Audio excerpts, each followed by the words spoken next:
these influencers, with what's going on with these military influencers, how do you process that yourself? Where guys are coming out, you know, for the longest time, you're watching Tim Kennedy.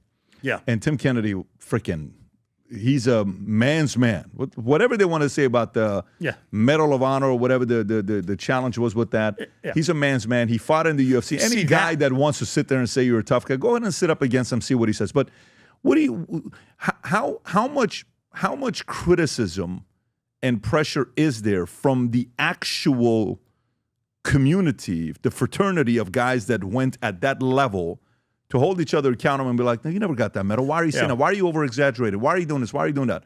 How do you process that yourself? Well, with Tim, not simply.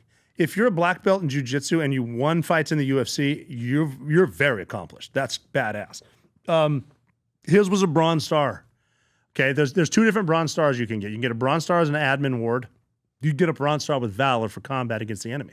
He's got a bronze star without valor. And I think on one podcast or two, he sort of said he had a bronze star with valor, which to me doesn't matter. I have 4 of those. I don't give a shit. But then they started making a big deal out of it. He started fighting back. And then the book he wrote and other guys, I took him at face value. I've never worked with Tim. I know him well. And I think the world of him. I think he's a great guy with a big heart, family guy, UFC. I'm certainly not going to tell him face to face, hey, you're not a tough guy. But yeah, I mean, I've heard stories that there are dudes in his unit saying, hey, you need to just chill out a little bit with this, because it seems, I wasn't with him at all. It seems that kind of a fishing story came about, like he's sitting down talking like we are and kind of embellished a little bit. And then, you know, you write about it in a book that gets approved. And if guys are telling you need to knock it off, you should probably knock it off if you're not telling the truth. So, but the vet on vet hate, I think, can be handled with a phone call and a face-to-face meeting. Instead of online, is a horrible idea to trash each other. I think that's the worst thing you can do. Was this the one where, maybe I'm mistaken it with somebody else, where 3 guys sat there, they were calling somebody else? Was that one about Kennedy where they said, oh, okay, yeah, I remember that. So, because I know there's a handful of these guys that there's one channel just flat out sits there and calls people out. What's this one say? I don't even want to give him a platform. Former called that under investigation for false claiming and plan to receive ransom. Controversy came to light July 2 after military community members scrutinized. Okay, that's the one that we're talking about. Yeah. So these 3 guys came out and they said he didn't. And I think Kennedy did apologize, if I'm not mistaken. No, he apologized. Yeah, he apologized. But see, that's not enough, too. And when you're dealing with vultures like this who have probably survivor's guilt because they never did anything, they're going to do everything they can. It's like the whole crabs in a pot type thing. You pull one out the wrist, try to drag you down. And, I mean, unfortunately, if you're not telling the truth, you got to remember a bunch of shit. And that just seems the case here. And with these, again, I'm thinking the long term here, whatever. We have a problem, like we're 50-year-old combat vets, we have our issues. Think about the 16-year-old kid who's going to graduate college in a few years and wants to join the military. He sees shit like this online. That's not going to say, oh, yeah, I definitely want to be a part of that community. It's like, dude, you don't need to make it public. And certainly just because you're trying to get famous off trashing someone who is famous. That just, it doesn't make sense to me. It doesn't register. Yeah, I think they've gone after a few guys. They have. I'm one of them. He's one of them. You're one of them. Luttrell, I believe they did at one point. Which one was that one? That one was, what movie was that? Lone Survivor. Lone Survivor with Mark Wahlberg, right? I think it was. And you got to figure, too, the guys that are trashing them, they weren't even in the Army yet when Lone Survivor. I was on the mountain. I was there for that one, too. And simply saying his story is wrong, I would challenge, without a gunfight, you go to the Korengal Valley in the summer, just by yourself like he was. See how you handle it. Is the story not 100% like the movie? Probably not, because it's Hollywood.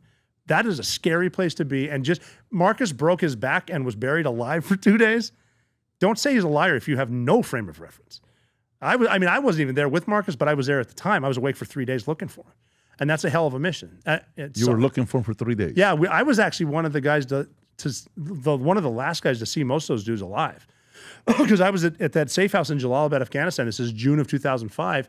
And we had heard that the SEAL Team 10 and SEAL Delivery Vehicle Team 1 had guys there. They were inserting in the Korengal to look for Ahmad Shah. And my initial reaction as a young shooter is like, well, shit, I'm going to get on this mission. So we drove over. Plus, I know the guys. They had already inserted the snipers. And I remember talking to the team that eventually got killed on Turbine 3-3. I talked to Dan Healy, who's a senior chief at the time. I went to sniper school with him in 1998, and he's from New Hampshire. And we bullshitted. Good to see you. Hey, how about Sam Adams? How great is that beer? Shit like that. And we tried to get on the helo, whatever, and our command said, no, we're not. You get whatever. However it happens. And we took the motorbikes back to the safe house. Have a good fight, guys. We'll see you later. And then the sun came up, and one of our bosses, who was a Ranger Major at the time, said, hey, your boy just got fucked up. We got to go find him. And we found out a helo was shot down. They don't know if anyone survived. They thought Matt Axelson and Marcus Luttrell were alive. We got their cards that have like a picture and 3 sentences like, my first car was a Ford pickup that was blue. So that when you see him, you were going to know it's him. And then they wouldn't even fly us in. We had to find vehicles that we could steal, Humvees, donkeys, maybe some water, and drive as far as we can, then walk up to the crash site. And so we got up a certain place, and it was, I mean, it's hot, it's humid, it's June in Afghanistan, and everyone around you wants to kill you. They eventually flew guys into the crash site. We turned around, went to Asadabad. The note came in, like even talking to the agency, because we got a note, and they said, well, we're not sure this is Luttrell. It might be a setup because he didn't cross the T's in his name. And we're like, yeah, but he got a social right. This is him. We got to go back. So we went back in, climbing these mountains that are just ridiculous. Like my only complaint about the movie is the mountains weren't steep enough because you're in New Mexico, not the Western Himalaya. So then we get up to the top, we're going back down, Rangers come in, got Marcus, flew out, and we're in a spot like, this is why because we still got to leave. And this is why training is so hard, because if we wanted to quit right now, where the fuck are we going to go? We're just here, man. We're just here. This is it. And then to see guys that maybe join the later 3-4 years after that criticize him, it's like, why don't we talk about what you did instead of what he didn't? Be proud of yourself. Don't bash this guy. I mean, he's going through enough. His friends died right in front of him. That's a lot. Yeah, it's a wild story. Oh, it's incredible. And no one knows what happened unless you were there. Right. Hey, what is up? This is Robert J. O'Neill, former SEAL Team 6 operators. I was fortunate to be on some of the most high-profile missions in our very long war on terror, but I am now on Connect, and you can connect with me there, and we can literally talk about anything. You can text, we can do video calls, I can give you messages, and go to Connect, find me.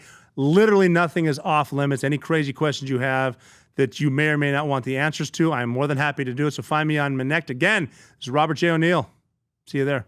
If you enjoyed this video, you want to watch more videos like this, click here. And if you want to watch the entire podcast, click here.